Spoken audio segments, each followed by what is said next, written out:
Ahora vamos a dejar la política local y vamos a volver a conversar sobre lo que ocurrió durante este fin de semana en Europa con la elección del nuevo Parlamento Europeo. Vamos a hacer el análisis de los resultados de estas elecciones con Paulina Astroza, directora del Centro de Estudios Europeos de la Universidad de Concepción. Abogado, Paulina, muchísimas gracias por estar con nosotros aquí en CNN Chile y además en nuestra señal de CNN Chile Radio. Muy buenas tardes. Hola, muy buenas tardes, Mati. Un gusto de nuevo estar contigo.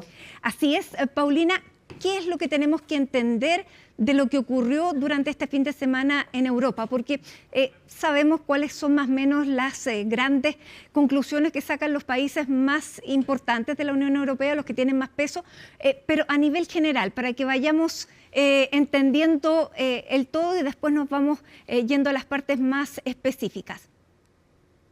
Mira, es muy importante tu pregunta en el sentido que si bien son 27 elecciones, porque son 27 Estados miembros, cada uno de ellos elige un número determinado de eurodiputados atendiendo a su población.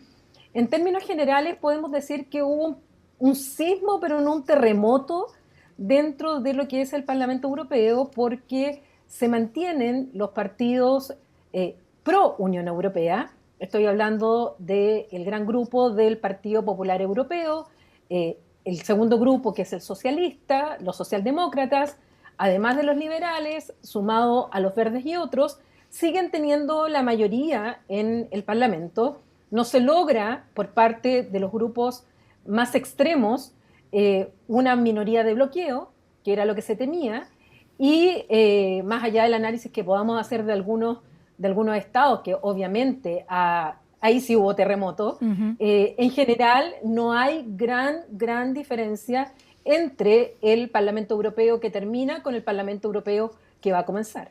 Desde esa perspectiva, entonces, no debiéramos ver giros, por ejemplo, en materia migratoria, en materia de aportes a lo que se está haciendo en cambio climático,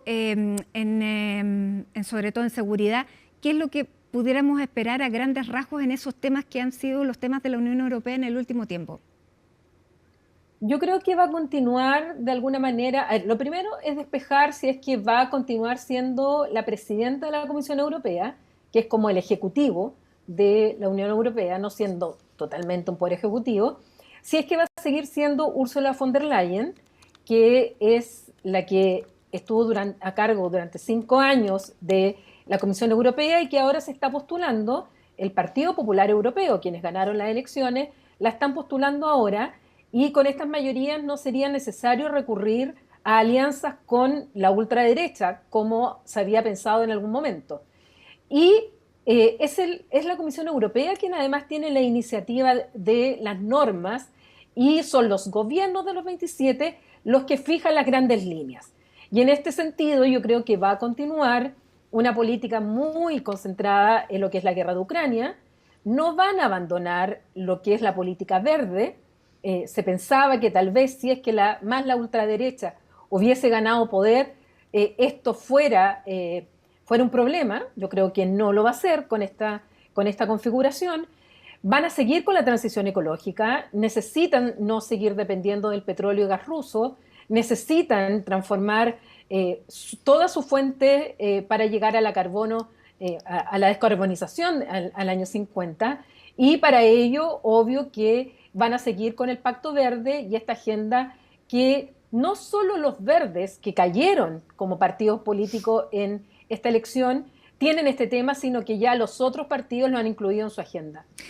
Lo que sí pasa es que de ser una, entre comillas, anormalidad o que recién se venían instalando estos partidos de extrema derecha, ya se están consolidando, van creciendo y no sabemos si en una próxima elección vayan efectivamente a alcanzar esta hegemonía.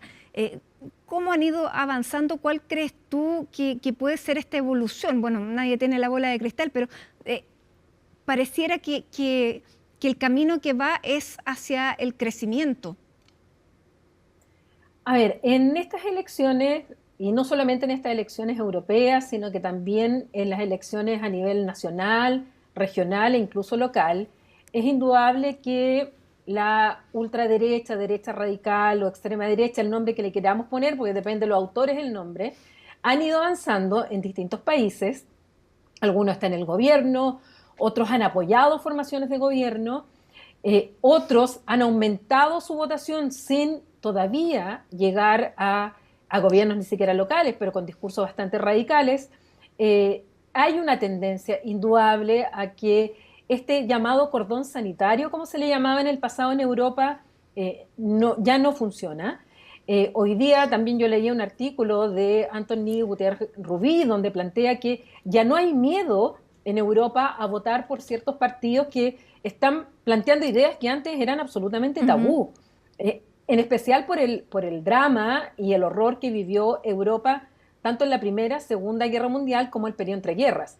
Eso se ha roto de alguna manera y en estas elecciones la verdad es que 9 países vieron aumentado de alguna manera a esta ultraderecha.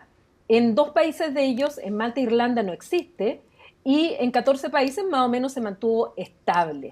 Por lo tanto, por eso te decía yo que grandes cambios en esto no hubo, pero indudablemente ha habido un ascenso progresivo de estos partidos, pese a que cayeron en 2 importantes, como es el caso de Finlandia, y también cayó en el caso de Dinamarca, ganaron los verdes de manera sorpresiva. Así es, estamos conversando con Paulina Astroza, profesora y directora de los estudios europeos de la Universidad de Concepción. Paulina, donde sí hubo un terremoto fue en Francia, porque claramente el presidente Emmanuel Macron, su partido, obtuvo menos de la mitad de lo que obtuvo el partido de Jean-Marie Le Pen.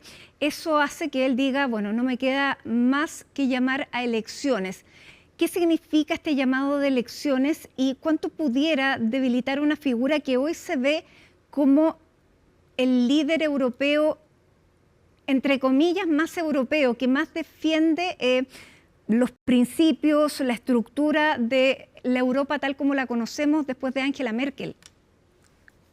Bueno, es una jugada bastante arriesgada, bastante peligrosa, criticada también hoy día en la prensa francesa por algunos sectores, porque algunos han comparado esto con lo que hizo Pedro Sánchez cuando sufrió un revés en las elecciones y también llamó a elección anticipada de manera abrupta. Bueno, la diferencia está en que en el caso francés el presidente es elegido directamente por las urnas y dura 5 años en el cargo, por lo tanto no depende de la mayoría de la Asamblea Nacional Francesa. En cambio, el gobierno y el primer ministro francés, que hoy día es Gabriel Attal, ellos sí dependen de la mayoría. Por lo tanto, de esta nueva mayoría que se forme, va a salir el nuevo gobierno en Francia. Y es así como las elecciones, la primera vuelta son el 30 de junio y la segunda vuelta el 7 de julio. Ahí recién vamos a saber quién va a obtener la mayoría, como son los sistemas parlamentarios. En esta parte se parece el sistema francés. Y si es que hubiera una mayoría, por ejemplo, del mismo partido de Marine Le Pen, Rassemblement National, bueno, nos encontraríamos ante lo que en Francia se llama una cohabitación política. Es decir, que el presidente tiene un signo político y el primer ministro y el gobierno otro signo político. Esto ha ocurrido en el pasado en Francia, pero esta sería la primera vez que se da entre alguien liberal, pro-europeo absoluto, gobernando al mismo tiempo con la extrema derecha, que es contraria a Europa y además totalmente con un discurso soberanista totalmente contrario al del presidente. Además, pudiera ser este delfín que tiene Marine Le Pen, que es bastante joven, lo conversábamos con Laura Soto, que tiene solamente 28 años y que pudiera ser la figura que asumiera eventualmente la figura del primer ministro para que posteriormente Marine Le Pen pueda postular a la presidencia y no desgastarse en este periodo. Es una alternativa, pero yo creo que en una de esas hasta Marine Le Pen sea quien vaya ahora como primera ministra, porque es la jefa de gobierno, es quien gobierna. En cambio, quien iba como cabeza de lista de Rassemblement National, lo más probable es que pudiera seguir como eurodiputado y liderar dentro del Parlamento Europeo a estos grupos y sobre todo al grupo al cual pertenece Rassemblement Nacional. Porque en el Parlamento Europeo hay dos grupos digamos, de ultraderecha. Uno, que es lo que se llaman los conservadores y reformistas, donde está Fratelli d'Italia de Meloni, donde está Vox y donde está el Partido por la Justicia y la Libertad del PiS de Polonia, pero hay otro que se llama Identidad y Democracia, donde está justamente el partido de Le Pen con el de Matteo Salvini. Y estos dos grupos no necesariamente tienen las mismas ideas y ahí hay una rivalidad también entre Meloni y Le Pen. Entonces, no sé, yo creo que todavía hay mucho por decidir y yo veo que si Marine Le Pen ve la posibilidad de ser primera ministra hoy día y gobernar, porque tiene posibilidades, tiene funciones de gobierno, yo creo que por ahí va más su camino que dejar a, no recuerdo ahora el nombre del cabeza de lista que tenía, dejarlo finalmente como primer ministro. No sé, yo creo que todavía está abierto mucho y ver qué es lo que va a pasar, porque ya hoy día se estaba llamando a crear el Frente Popular, es decir, la izquierda, para no permitir que haya mayoría en la Asamblea Nacional Francesa por parte de la ultraderecha. Jordan Bardella es el nombre de este joven Ahí delfín. está, Jordan Bardella. Sí. Que, claro, ahora no tenemos el nombre tan a mano.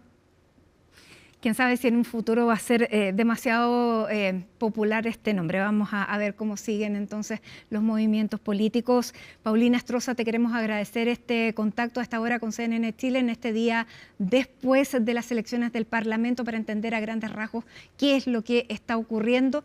Así que muchísimas gracias. Gracias a quienes nos ven y a quienes nos escuchan a través de nuestra señal en CNN Chile Radio. Aprovecho de contarles que ahí tienen el código para escanear y pueden entonces entrar directamente por esa vía a la señal digital de nuestra radio. Con esta invitación y ahí con Paulina Astroza nos vamos a la pausa y ya regresamos.